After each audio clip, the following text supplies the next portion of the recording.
रामलीला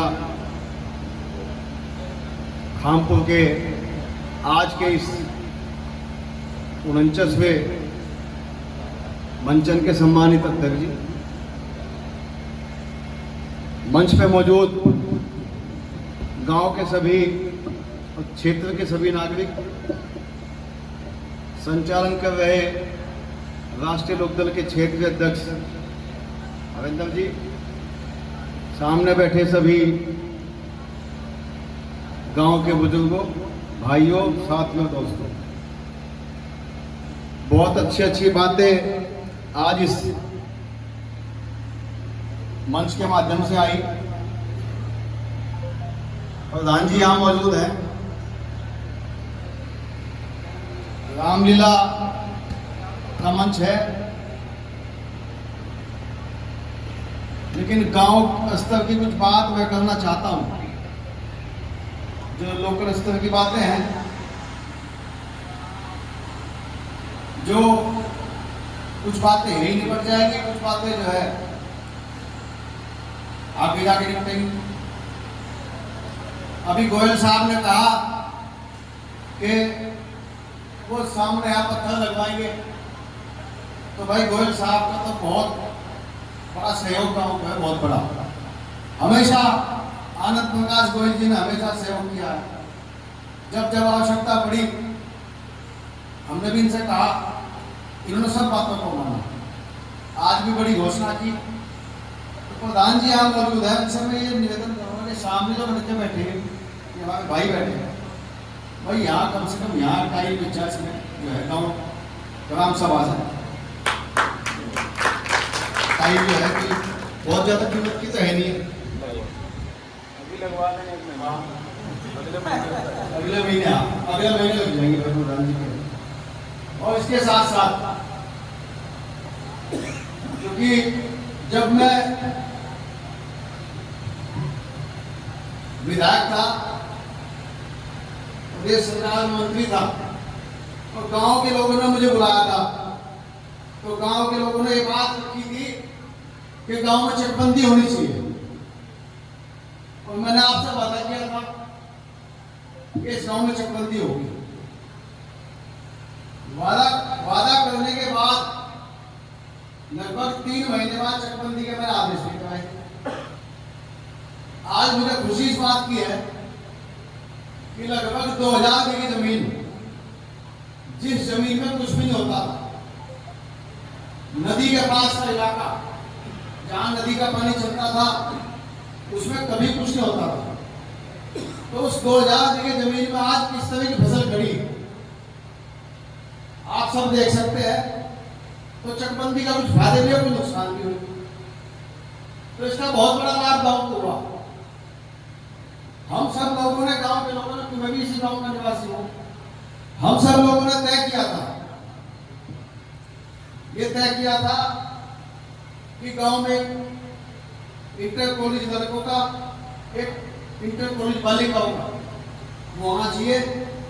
उसके लिए गांव की जो समिति थी, उस समिति में हमने प्रस्ताव भी करवाया था। गांव की समिति के प्रस्ताव के बाद इस गांव के टोटल रकबे में से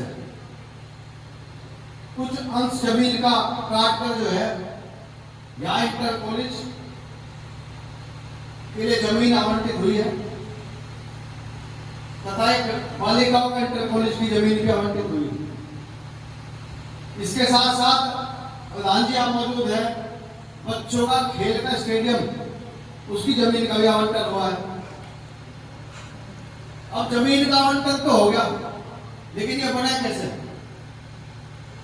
एक सवाल ये उठता है कि ये बने कैसे?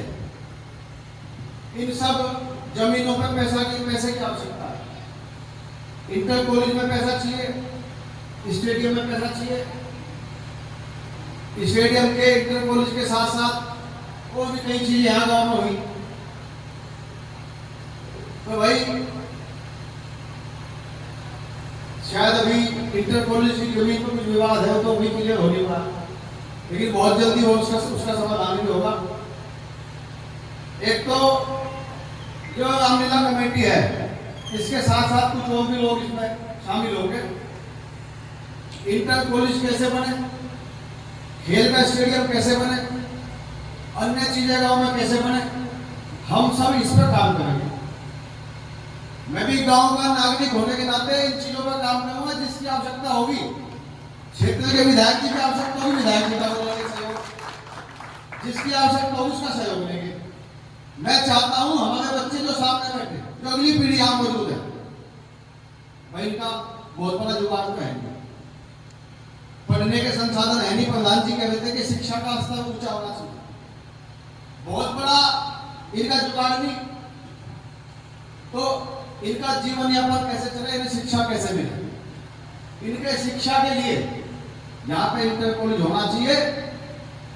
मैं अपनी पूरी ताकत लगा दूंगा यहाँ इंटर कॉलेज बनवाने की, जितनी ताकत होगी इतनी लगाऊंगा। जिसका सहयोग चाहेगा उसका सहयोग लेंगे। सबसे बड़ा सहयोग तो हम क्षेत्र के विधायक जी से लेंगे, क्योंकि जब यहाँ सड़कों की आवश्यकता थी है, इस क्षेत्र में जितनी सड़कें बनी है वे सब विधायक जी का हमारे सहयोग से बनी है। उन्होंने बड़ा, अनिल कुमार जी ने बड़ा काम किया, आज हमारे बीच में भी थे, हमेशा सहयोग करते हैं। और दूसरी बात भाई स्टेडियम की है, स्टेडियम के लिए हम कोशिश करेंगे गांव के लिए। स्टेडियम का पैसा कहां से मिले, इसके लिए यहां से लेकर लखनऊ तक हम भागदौड़ करेंगे, जिसके पास जाना होगा उसके पास जाएंगे। मैं चाहता हूं कि यहाँ के जो बच्चे हैं, जो मुजफ्फरनगर में मकान नहीं ले सकते, मुजफ्फरनगर में पढ़ नहीं सकते, कम से कम हम इस गांव के नागरिक, हमारी जिम्मेदारी ये बनती है कि हम अगली पीढ़ी के लिए सोचें। ठीक है भाई, इसमें हम प्रधान जी का सहयोग भी लेंगे। भाई गांव में गरीब लोग हैं, ज्यादातर यहाँ जो बैठे हुए गरीब लोग ही हैं। गांव को आवश्यकता थी दलित बस्ती की, यहाँ दलित बस्ती की कॉलोनी भी कटे, उसकी जमीन नहीं मिल पाई। जब जमीन नहीं मिल पाई तो हमने दे दी अपनी, उसमें दलित बस्ती आवंटित होगी। प्रधान जी मेरा आपसे निवेदन है कि जो गरीब पात्र लोग हैं, उस भूमि का आवंटन इन लोगों को कर दिया। वो जमीन जो है जो आवंटित हुई, वो जमीन इन लोगों को दे दी जाए एज पर लो नियमों के अंतर्गत। भाई जमीन आपको मिलेगी, पट्टे आपको दिलवाएंगे, एक पैसा किसी का लगने का, एक पैसा नहीं। पहला हमारे पिताजी ने यहाँ प्लॉट दिलवाए थे आपको, अब हम दिलवाएंगे प्रधान जी के सबके सहयोग से, गाँव के सहयोग से। ठीक है जी, इसमें पूरे गांव की आवश्यकता में, हमें सबकी आवश्यकता है। कोई पार्टीबाजी नहीं, कुछ नहीं, न कोई राजनीति, बस गरीब के हित के लिए मैं चाहता हूँ कि सबका सहयोग मिले। प्रधान जी आप मौजूद हैं, ये भी सहयोग करें, ये कभी सहयोग से हटते हैं। रामलीला का ये 49वां मंचन है। 49 साल पहले मेरे पिता, आपके नेता चौधरी जगमीत सिंह जी ने इसकी शुरुआत की थी। हम तो उस टाइम शायद थे भी नहीं, तो तब से आज तक रामलीला का मंचन होता है। हमेशा पिताजी इसका उद्घाटन करते थे। उसके बाद आप लोगों ने मुझे अपना आशीर्वाद दिया, 36 कौम ने हमें सहयोग दिया। जब जब गांव की आवश्यकता हमें पड़ी, तमाम गांवों ने हमारा सहयोग किया। हम सब आपको अपना परिवार का हिस्सा मानते हैं, अपना घर का सदस्य मानते हैं, और भाई आपकी हर समस्या में आपके साथ खड़े, हर तरीके से जहां भी आवश्यकता होगी आपके बीच खड़े। लेकिन भाई कुछ बुराई आई गांव में, कुछ दिक्कतें पैदा होगी, उन दिक्कतों का आपको जाना पड़ेगा। अगली पीढ़ी को शराब से बचाओ, ये बात कोई नहीं कहेगा आपको। लेकिन मैं वोट की राजनीति नहीं करता, मुझे अपने बच्चे देखना, अपना घर देखना। शराब से अगली पीढ़ी बचो, उसमें एक दूसरे का सहयोग करो।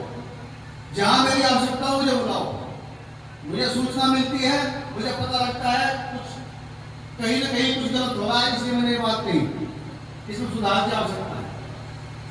ठीक है भाई, और गांव के सहयोग के लिए कभी कोई बात ऐसी नहीं होनी चाहिए जब भी माहौल खराब हुआ इस गांव में कभी कोई दिक्कत नहीं हो। हमेशा 36 कौम का सहयोग इस मंचन पर रहा। तो भाई भगवान शिव राम के आदर्श जो है उसका मंचन यहाँ होता है, हमेशा होता है। पिछले साल आप लोगों ने पता नहीं क्या कर दिया, स्क्रीन पे दिखा दिया, स्क्रीन से बढ़िया तो घर पे टेलीविजन में देख लेते। इस बार मैंने आप लोगों से यही अपील की थी, भाई अब तक कोई ऐसा नहीं होगा, स्क्रीन पर नहीं होगा, भगवान श्री राम के जो काम होंगे उसका मंचन बिल्कुल लाइव होगा और यहाँ के गांव के नागरिक। तो आप लोगों ने इस बार सबकी जिम्मेदारी लगाई, सब लड़कों की। इस बात की मुझे खुशी है, मैं बधाई देता हूँ आपको। कम से कम 100 लड़के यहाँ उस मंचन को करेंगे, तो 100 लड़कों के कुनबे के लोगों को पता लगेगा भगवान श्री राम के आदर्श क्या थे।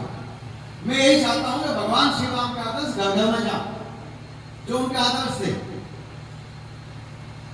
कुनबे में लड़ाई तो सब जगह हो, माता के कहीं ने वनवास दे दिया, भगवान श्री राम चले गए वनवास पे, लक्ष्मण का काम था भाई, लेकिन भाई के साथ जाना था लक्ष्मण को, इसलिए लक्ष्मण उनके साथ गए, 14 साल तक वनवास किया। और भरत जो तीसरा भाई था, जब तक भगवान श्री राम ने आए तब तक राजनीति संभाली। तो भाई ऐसे आदर्श अपने अंदर था, ठीक है जी। मैं आज सभी लोगों का अभिनंदन करता हूँ, आपका धन्यवाद करता हूँ। और भाई धन का भी अभाव है, मुझे जानकारी सब बातों की है, क्योंकि पिछले साल भी गहरे नुकसान में गए थे आप लोग। मुझे ये पता है इस साल का खर्च कितना है। सहयोग की अपेक्षा सबसे है, सब लोग सहयोग करेंगे भाई। सबसे बड़ा सहयोग तो जो है गोयल साहब करते हैं हमें।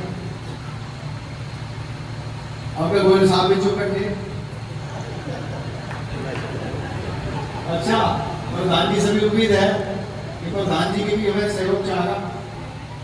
भाई शुरुआत तो मैंने कर दी, 5100 रुपये तो मैं देगा, ठीक है। और जो कमी पड़ेगी उसकी पूर्ति करेंगे। आप लोग बिल्कुल दिल खोल कर अपना काम करो, आपको कोई दिक्कत नहीं, ठीक है जी। धन्यवाद, जय हिंद। बहुत बहुत धन्यवाद माननीय मंत्री जी। और सहयोग, आप सबके सहयोग से ही ये कार्य लगातार चल रहा और चलता रहेगा, ये कार्य बढ़ता रहेगा। मैं